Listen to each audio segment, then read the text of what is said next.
I uncovered every secret from the last 30 years. And I have given all the proofs of who was involved with Diddy. I have presented the videotape of Diddy's parties as evidence. Now no one can save Diddy and the other celebs.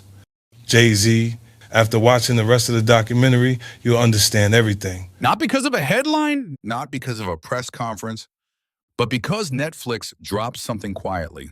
And silence is never accidental at this level. There was no countdown, no trailer, no warning, no media tour explaining what was coming. Part 2 of the documentary just appeared.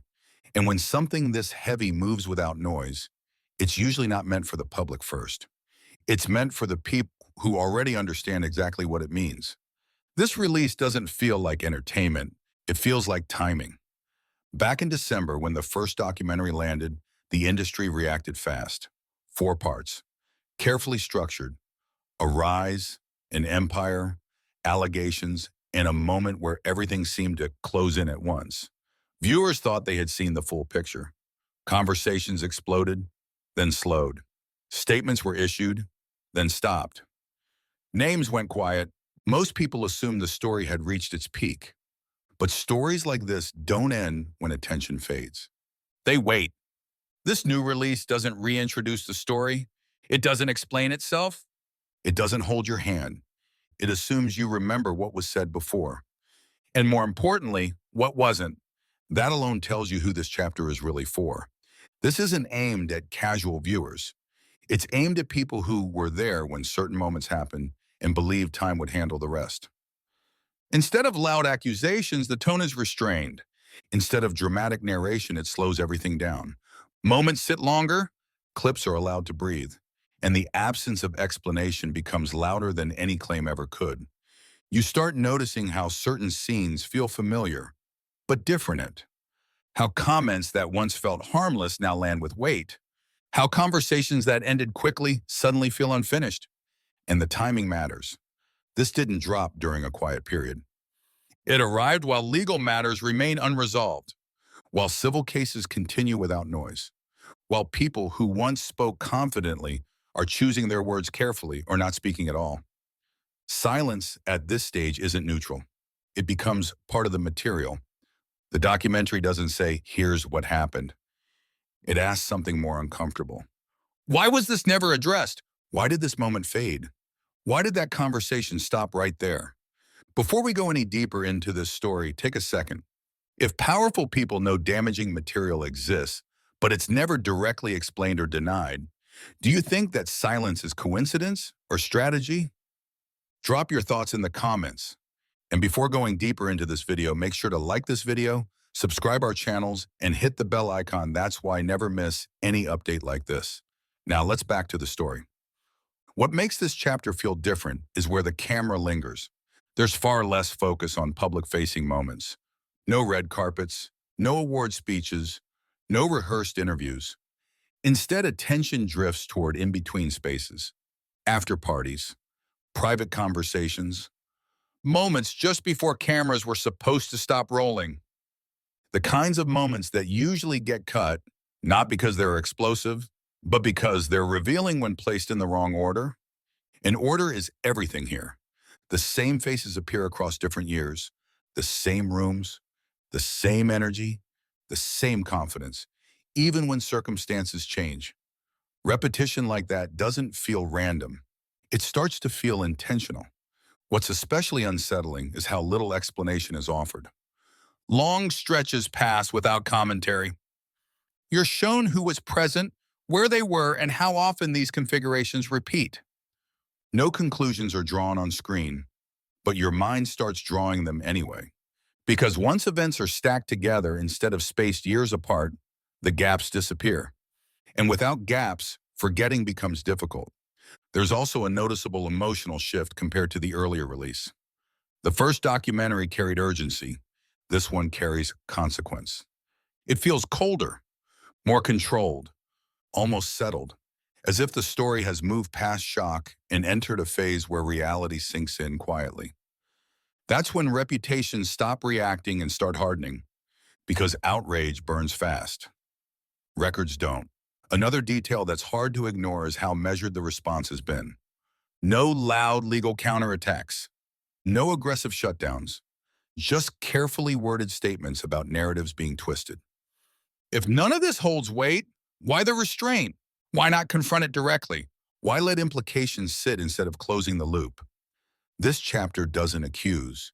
It doesn't escalate. It simply refuses to let moments stand alone anymore. It compresses time. It removes the spaces where stories used to fade. And once those spaces are gone, patterns start to emerge. By the end of this stretch, something has already changed. You're no longer watching to see what happens next. You're watching to see how people move now that the room feels different. That shift is subtle, but it's irreversible. Because once awareness replaces reaction, the story can't go back to what it was. To understand why this moment carries so much weight, you have to go back to December 2nd, when Sean Combs' The Reckoning first appeared on Netflix. It didn't feel subtle at all. 4 episodes dropped at once, each one peeling back layers of an empire that had taken decades to build. The series walked viewers through Diddy's rise, the influence he accumulated, the relationships that surrounded him, and the investigations closing in. What made it hit harder was the timing of the footage itself. Some of it was filmed just days before his indictment.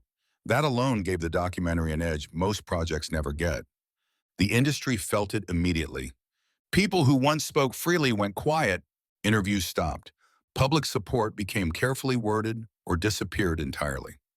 At the time, it felt like a conclusion, like the final chapter of a long story finally being written. Viewers assumed this was the full scope, the rise, the fall, the reckoning. But even while watching it, there were moments that felt unfinished. Scenes would cut away just as tension started to build. Questions were acknowledged, then never revisited. Certain names appeared briefly, then vanished without explanation. Important moments were framed, but not followed through. Back then, it was easy to explain that away.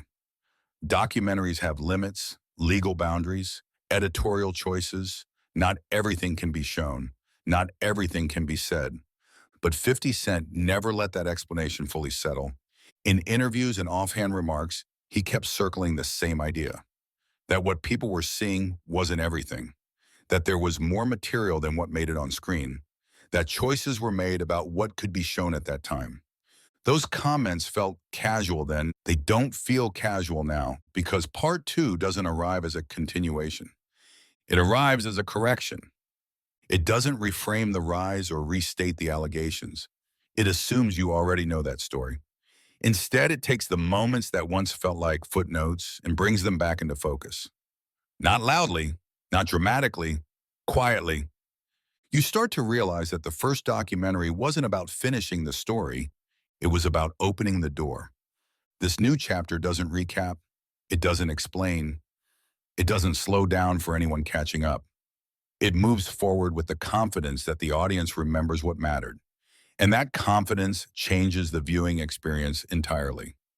Moments that once felt distant suddenly feel connected. Details that seem small start to feel deliberate.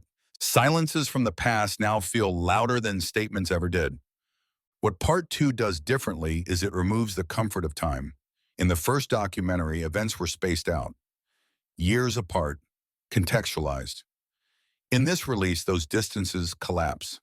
Past footage sits next to present silence. Old confidence is placed beside new restraint. And when that happens, the story changes shape. You stop asking what happened. You start asking why certain things were allowed to fade.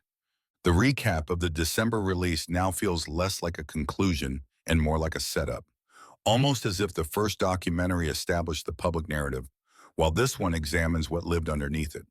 The reactions, the adjustments, the careful recalibration that followed once attention peaked. This is where viewers begin to understand why the industry reaction after December looked the way it did, why conversations stalled instead of escalating, why statements became shorter instead of clearer, why time was allowed to step in and do the work. Time dulls urgency, distance softens scrutiny. For a while, that worked. But part 2 doesn't let time do that job anymore. It pulls moments back together and asks the audience to look at them without the space that once made them easier to ignore. And that's when discomfort sets in, because discomfort doesn't come from accusations. It comes from alignment. When old footage aligns with present behavior, when past words align with current silence, when patterns become visible without anyone pointing at them.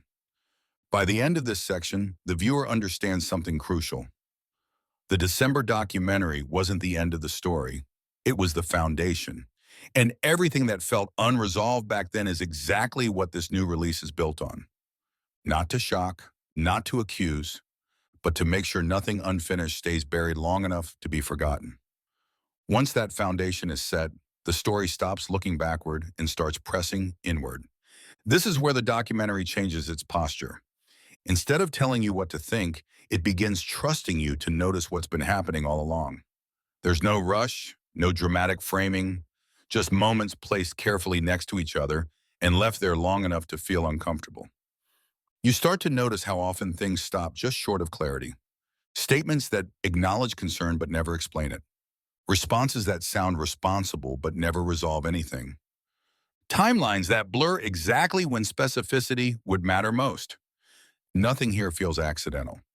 The documentary slows the pace deliberately, allowing silence to stretch. And silence, when it repeats, stops feeling empty. It starts feeling intentional. You begin to see how often silence appears at the same points in different stories. Right when alignment would force accountability. Right when context would close the loop. This is where the viewer's role quietly shifts. You're no longer watching to learn new information. You're watching to compare. Old interviews resurface and suddenly sound different. Confidence that once felt natural now feels rehearsed. Distance that once felt reasonable now feels deliberate. Not because anything changed in the footage, but because your perspective did. And perspective is dangerous. Because once viewers start comparing past and present side by side, the illusion of isolation disappears. Moments that were once treated as unrelated start forming a pattern. And patterns don't need proof to be felt. They just need consistency. The documentary leans into that consistency without ever spelling it out. It shows how the same types of responses appear across different years, the same careful phrasing, the same avoidance of specifics, the same reliance on time to soften perception. Time becomes the most important character in this story, time that was once trusted to blur details, time that was once relied on to cool outrage, time that allowed questions to fade without answers. But now, time is being used differently. Instead of spacing moments apart, the documentary compresses them. It removes the distance that once made everything feel manageable. When you see events stacked instead of separated, the gaps disappear. And without gaps, forgetting becomes impossible. This is where discomfort deepens, not because anything shocking is revealed, but because what already exists starts to make sense in a way it never did before. You begin to realize how often accountability was acknowledged abstractly but never placed. How frequently responsibility was discussed without ever being anchored to a decision or a moment. Nothing false is said, but nothing complete is said either. Incompleteness stops feeling like an oversight. It starts feeling like a method. The documentary doesn't accuse anyone of wrongdoing here. It does something far more unsettling. It shows how influence operates when learned early and practiced often. How responses become instinctive.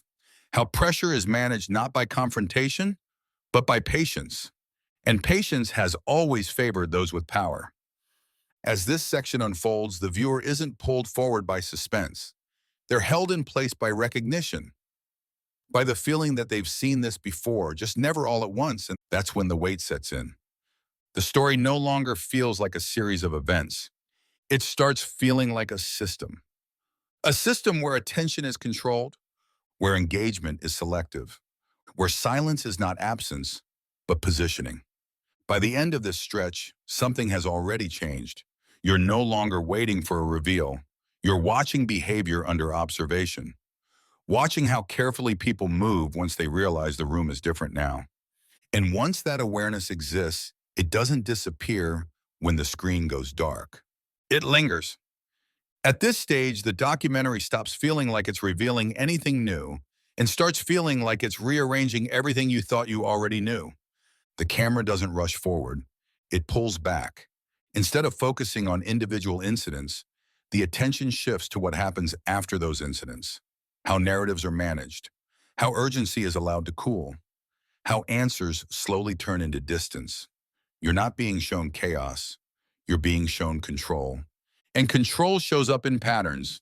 A situation surfaces, attention builds, a response appears, measured, careful, incomplete. Then time steps in and does what explanations never quite do. Time becomes the cleanup crew. For years, this rhythm felt familiar enough to be ignored. Silence was interpreted as dignity. Distance was mistaken for maturity. The absence of follow-up was treated as resolution. But when those same responses repeat across different moments, different years, different pressures, the familiarity becomes uncomfortable. Because familiarity starts to look like habit. The documentary leans into this quietly. It places old interviews next to recent non-responses, confident statements beside careful retreats, moments when engagement could have clarified everything, and the consistent choice not to engage instead. Not once, repeatedly. That repetition is the point. Nothing here is framed as deception. It's framed as positioning. Public confidence on one side, private restraint on the other. What's said on record versus what's handled off camera. What's addressed broadly versus what's avoided specifically. The gap between those two worlds becomes impossible to ignore once you're shown how often it appears. You start noticing how language stays the same even as circumstances change. The phrasing avoids absolutes. The tone remains calm. Nothing false is said, but nothing complete is said either. Incompleteness stops feeling accidental. It starts feeling intentional. Because complete stories demand follow-up. Incomplete ones invite patience. And patience favors those who already hold influence. This is where the documentary becomes especially unsettling. Not because it raises its voice, but because it lowers it. The pacing slows. Silences stretch.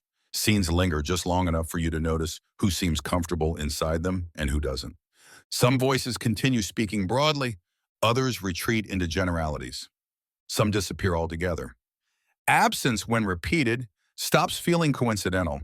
It starts feeling strategic. The film doesn't ask you to judge these choices. It asks you to observe them, to see how often clarity is postponed instead of denied, how explanations are deferred to later, and how later rarely arrives. This isn't presented as a flaw in storytelling.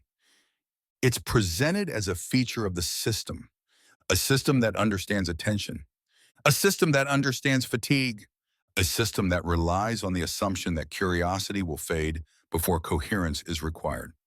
For a long time, that assumption held. But something has shifted. The audience isn't reacting emotionally anymore. They're watching structurally, comparing responses, measuring timing, noticing how quickly narratives adjust when pressure rises quietly instead of publicly. Quiet pressure is harder to dismiss. It doesn't explode, it accumulates. And accumulation changes the balance. By now, the viewer isn't asking whether something is true. They're asking why the responses always look the same, why engagement stops at the same point, why specificity is always just out of reach. That question doesn't demand proof. It demands recognition. The documentary trusts the audience to arrive there on their own. And once they do, the story gains weight without adding volume. Because conclusions reached independently don't fade when the video ends. They stay. This is the moment where silence stops feeling neutral. It becomes information, a signal that certain explanations would create more clarity than comfort, that some conversations are riskier to finish than to avoid. Nothing dramatic happens here, and that's exactly why it works. Explosions burn out. Patterns endure. By the end of this stretch, the story feels heavier, not louder. You're no longer waiting for a reveal. You're watching how people move now that the space around them has changed. And once that space changes, it doesn't return to what it was. This is where the story stops feeling contained. Up until now, everything could still be framed as isolated. One figure, one narrative, one fall from power. But part two doesn't let that framing hold. It quietly widens the lens, not by making claims, but by placing people and moments closer together than they have ever been before. And that's when another name begins to sit in the frame, not as an accusation, not as a headline, but as proximity. The documentary doesn't announce this shift. It doesn't pause to explain it. It simply allows timelines to overlap, rooms to repeat, circles to intersect. Footage from different eras begins to share space, and the effect is immediate. What once felt like separate worlds now feel connected by design. This is the turning point, because once proximity replaces isolation, the story can no longer be reduced to one person's decisions. It becomes about environments, about access, about who was present, who was adjacent, and who benefited from silence without ever needing to ask for it. The film never says, this person did this. It asks a quieter question. How often were the same people around when the same kinds of moments kept happening? That question lands harder than any direct claim. You start noticing how often certain figures appear near key transitions, not front and center, but close enough to matter, close enough to shape outcomes without being named, close enough that absence would be more noticeable than presence. This is where the audience feels the scope expand. The narrative stops being about a single empire and starts touching the architecture of influence around it. The shared spaces, the overlapping interests, the unspoken understandings that come with being part of the same inner rooms. What's unsettling is how normal it all looks. No dramatic confrontations, no explosive revelations, just familiarity. Familiar faces, familiar environments, familiar confidence.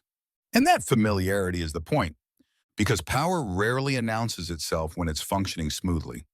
It blends, it normalizes. It operates through expectation rather than demand. The documentary lets that idea breathe by showing how often influence appears without needing to speak. As this section unfolds, the viewer realizes something important. This isn't about dragging new names into the spotlight. It's about showing how stories are shaped long before they reach the public. How narratives are influenced not only by actions, but by who is allowed to stay adjacent without being questioned. The film never suggests coordination. It suggests continuity, continuity of access, continuity of protection, continuity of silence. And silence at this scale isn't empty, it's structural. This is where the emotional tone shifts again. Not toward anger, but toward clarity, the kind that settles slowly and doesn't need validation. You stop looking for a shocking moment and start recognizing a familiar pattern. One where accountability always feels close but never quite lands. Where questions hover but answers remain deferred. Deferred long enough for time to step in. Time that once worked as insulation now starts to work against the narrative. Because when moments are stacked instead of spaced out, the consistency becomes harder to dismiss. When proximity repeats across years, it stops feeling coincidental. This is where the audience begins asking different questions. Not, what did this person do?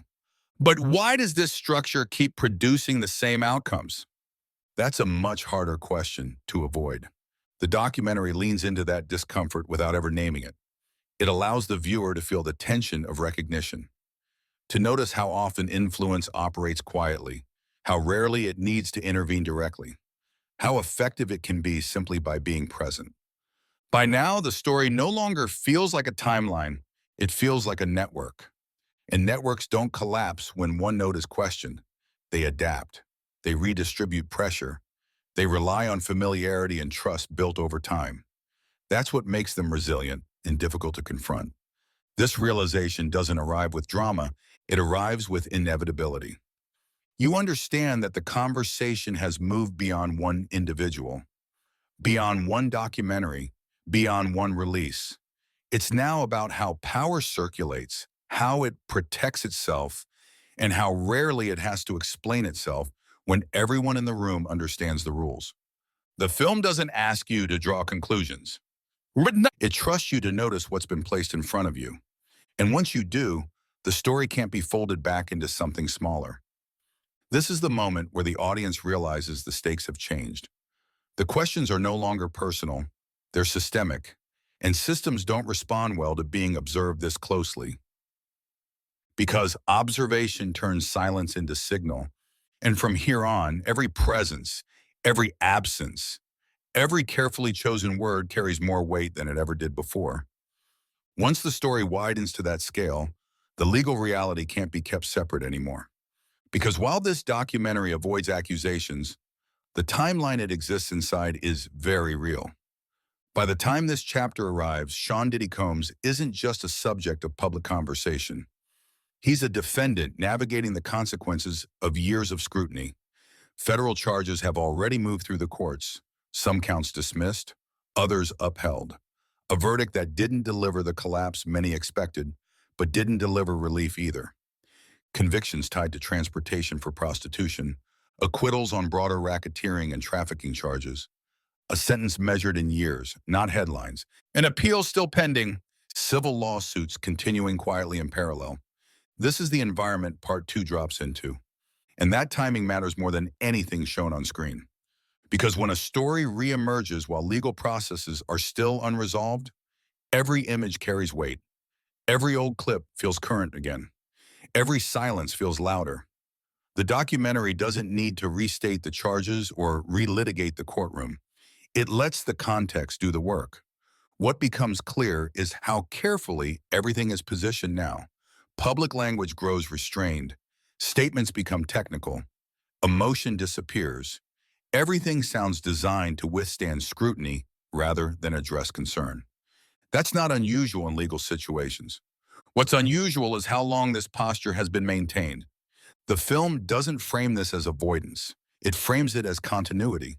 The same approach applied under different levels of pressure. When scrutiny was social, when scrutiny became legal, when scrutiny moved from headlines to courtrooms. Consistency like that tells its own story because legal consequences don't just change outcomes. They change behavior. They change how people speak, how often they appear, how much distance they create between themselves and unfinished questions. The documentary shows how this shift didn't happen overnight. It wasn't reactive, it was gradual, almost seamless. As legal exposure increased, visibility was recalibrated. Engagement narrowed it down, silence expanded. And once again, silence isn't treated as absence. It's treated as strategy. What's striking is how the documentary places legal milestones next to cultural ones. Court dates near public appearances, statements released alongside carefully timed distractions, moments where pressure peaked followed by moments where attention was redirected. Nothing here is framed as illegal. It's framed as methodical. And method is harder to challenge than moment. The viewer starts to recognize how accountability can feel present without ever landing, how responsibility can be acknowledged abstractly while remaining legally diffuse, how outcomes can be managed without narratives ever fully collapsing. This is where the legal layer deepens the discomfort instead of resolving it, because law deals in specifics, timelines, evidence, decisions, but influence operates differently. It lives in tone and proximity, in what isn't said. And when those two worlds intersect, the result isn't clarity, it's tension. The documentary doesn't say the courts failed. It doesn't say justice was denied. It simply shows how the story didn't end when the verdict arrived.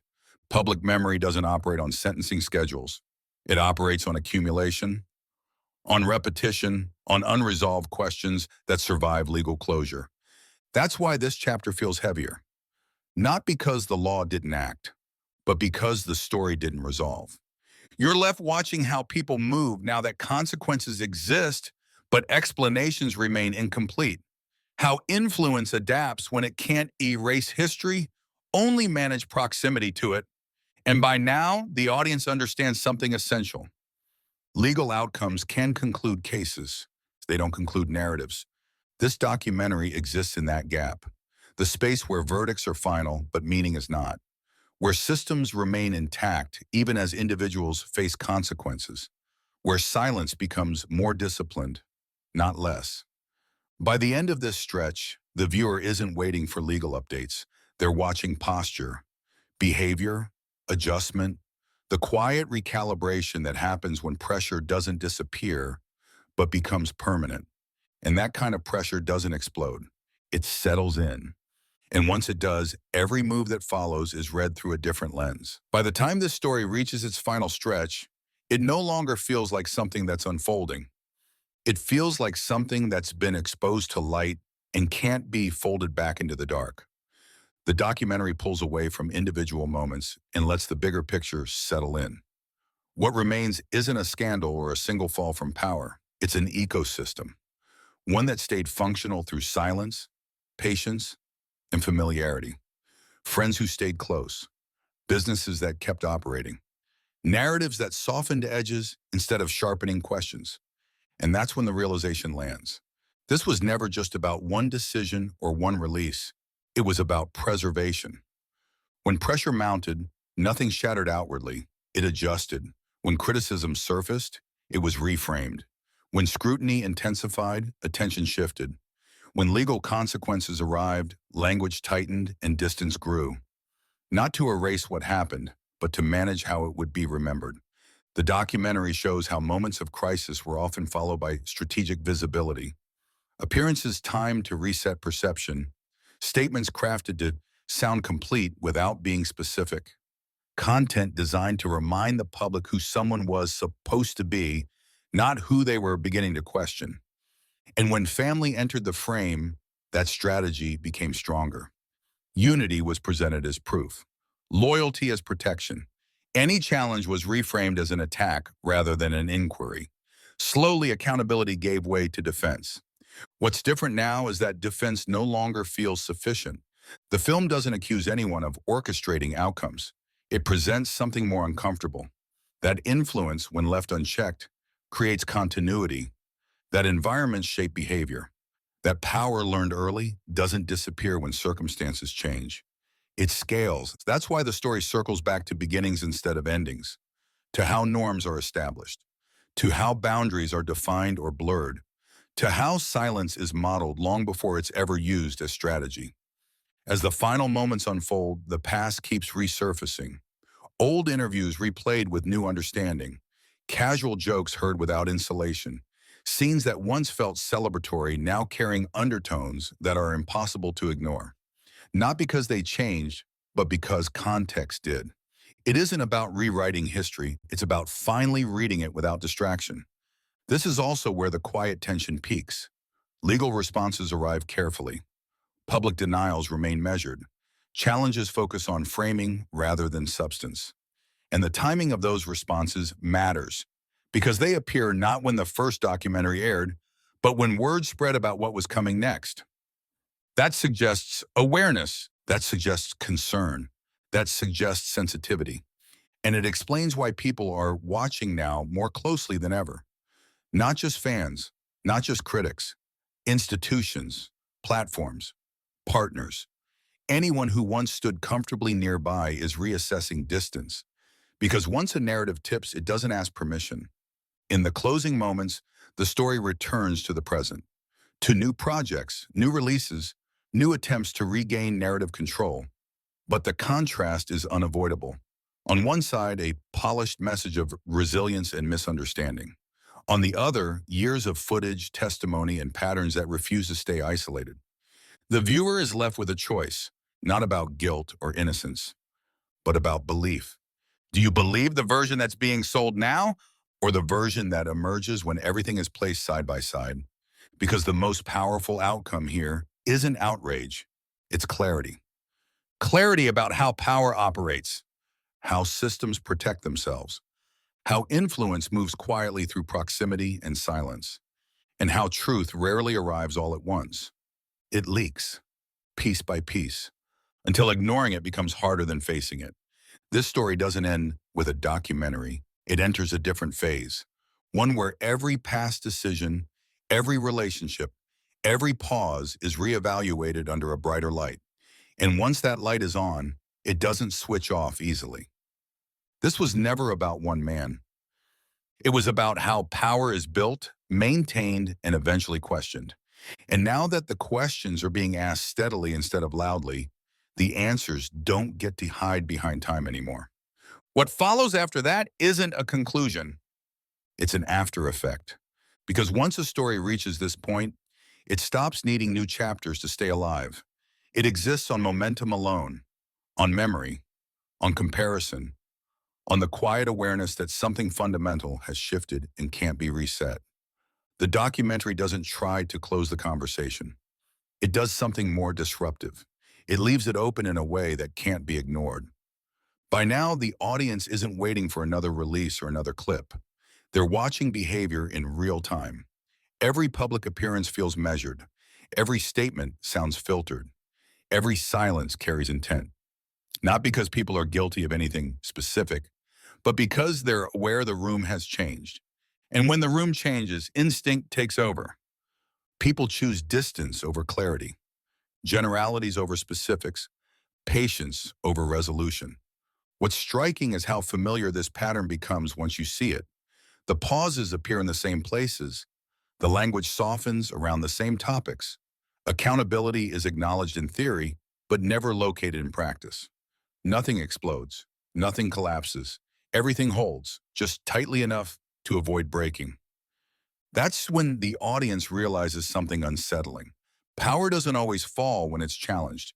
Sometimes it just gets quieter. Quieter doesn't mean weaker, it means more careful. The documentary shows how silence evolves at this stage.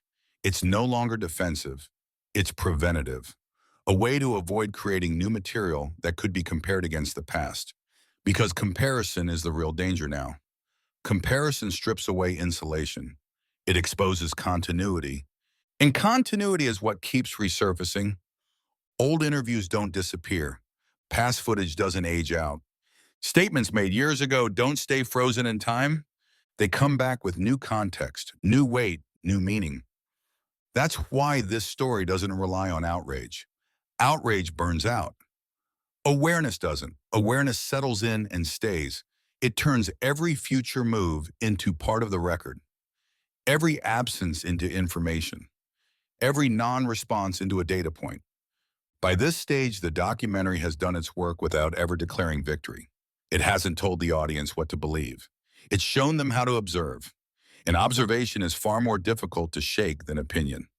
The viewer understands now that this isn't about uncovering one hidden truth. It's about recognizing how truths are managed, how narratives survive not by being disproven, but by being delayed, how time has been used not to resolve, but to disperse attention. That tactic only works until attention changes shape, and it has. Attention is no longer loud. It's steady, it's patient, it's persistent. That's the kind of attention systems struggle with most. So the story doesn't end here. It doesn't wrap up neatly. It doesn't fade to black with a sense of closure. It lingers. It follows. It waits. Because once people stop reacting and start remembering, the narrative is no longer owned by headlines or statements. It's owned by context. And context doesn't forget. What's left after the screen goes dark isn't shock. It's clarity. Clarity about how influence moves, how silence functions, how proximity shapes outcomes without ever needing to speak. And once that clarity sets in, it doesn't demand answers. It waits for them. And that waiting is where the real pressure lives. At this point, the story no longer needs escalation. It has weight. The documentary doesn't add volume here. It adds pressure, the kind that comes from repetition, from memory, from the quiet realization that nothing shown exists in isolation anymore. Every past moment now sits inside a larger frame, and that frame keeps tightening. You start to notice how predictability replaces surprise. The pauses arrive at the same points. The language softens around the same subjects. Engagement stops just before clarity would force alignment. That predictability is unsettling because it removes doubt. Not doubt about facts, but doubt about randomness. When responses follow the same shape across different situations, coincidence stops being a comfortable explanation. This is where the audience's attention fully changes form. People aren't waiting for updates. They're tracking behavior. They're watching how narratives adjust when pressure increases quietly instead of publicly, how explanations narrow instead of expand, how visibility is recalibrated, how distance is created without being announced. Distance becomes a signal. The documentary shows how often distance has been mistaken for maturity, how silence has been framed as dignity, how unanswered questions have been labeled old news simply because enough time passed. But when those moments are placed back to back, the effect reverses. Time doesn't resolve stories, it spaces them out. By collapsing that space, the film removes the comfort that once allowed everything to settle. Gaps that felt natural now feel intentional. Statements that once sounded complete now feel carefully limited. Not false, curated. Curation is control, and control doesn't panic when it's observed. It waits. It assumes attention will drift before coherence forms. That assumption is what's being tested now. Because the audience isn't drifting, they're comparing, replaying, remembering. That's why nothing dramatic needs to happen here. The power of this stretch comes from steadiness, from how calmly everything is allowed to sit in view, from how often the same responses reappear without ever being challenged directly. This isn't a confrontation, it's an exposure to pattern. And patterns don't need belief, they just need time in the light. The documentary lets that light stay on. It doesn't rush to close the conversation. It understands that once recognition sets in, it doesn't need reinforcement. It carries itself forward. By now, the viewer understands something quietly definitive. This story isn't being kept alive by new material. It's being kept alive by what remains unresolved. Unresolved doesn't mean invisible. It means suspended. Suspension creates tension, the kind that doesn't explode but tightens, the kind that turns every future move into context, every new statement into comparison, every silence into information. This is where the balance fully shifts. The narrative no longer belongs to releases or responses. It belongs to memory, and memory doesn't reset when the cycle moves on. It accumulates. It aligns. It waits for the next moment to reveal whether anything has truly changed or whether the same structures are still holding everything in place. By the end of this stretch, the viewer isn't looking for closure. They're watching for movement. Because when patterns are this visible, movement tells the truth louder than words ever could. By the time this story reaches its final moments, there's nothing left to reveal. And that's exactly the point. What remains isn't a cliffhanger. It's a realization. The documentary doesn't end with a statement, a verdict, or a dramatic final clip. It ends with something far more difficult to dismiss. Perspective. The understanding that what you've been watching wasn't a sequence of scandals, but a long-running structure that survived by staying quiet, patient, and familiar. Nothing collapses on screen. Nothing explodes. No one rushes to defend or deny. And that silence tells you everything. Because silence at this stage isn't absence, it's posture, a decision, a recognition that anything said now becomes part of the record. And records don't disappear. The audience isn't waiting for another release anymore. They're watching what happens next in real time. Every public move feels deliberate. Every appearance feels measured. Every non-response feels intentional. Not because guilt is assumed, but because awareness has changed. Awareness changes behavior. That's the lasting effect of this documentary. It doesn't convince, it conditions. It teaches the viewer how to watch, how to compare, how to remember. And once people learn to do that, the story no longer belongs to whoever is trying to manage it. It belongs to context. Context is unforgiving. It doesn't forget. It doesn't reset. Old interviews will continue resurfacing. Past footage will continue gaining weight. Statements that once felt neutral will keep being heard differently. Not because they changed, but because the audience did. This is where power usually expects fatigue to win, where attention should fade, where the cycle should move on. But fatigue only works when people are reacting emotionally. What's happening now is quieter. People are observing. And observation doesn't burn out. The documentary leaves you with one final understanding, that the most effective systems don't rely on force or fear. They rely on time, on familiarity, on the belief that silence will eventually feel like resolution. That belief is breaking because once questions are asked steadily instead of loudly, they don't disappear. They deepen.